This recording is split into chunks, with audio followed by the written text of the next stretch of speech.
Hey guys, good afternoon and welcome back to my channel. অনেক দিন পর একটা ভিডিও আপলোড করছি, আর এই ভিডিওটা শ্যুট করেছি আরও অনেক আগে। তো লোকনাথ বাবার পুজো ছিল। আমার হঠাৎ করে মনে হলো বাড়িতে যখন লোকনাথ বাবা আছে, ছোট করে একটু পুজো করা যাক।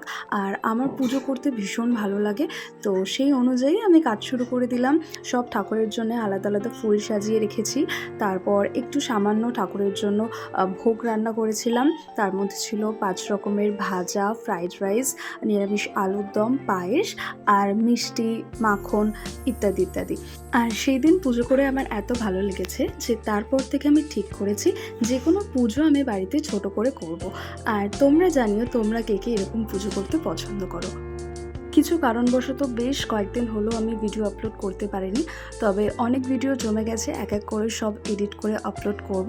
আর এই ভিডিওটা ভালো লাগলে অবশ্যই একটা লাইক করো, চ্যানেলটা সাবস্ক্রাইব করো। টাটা।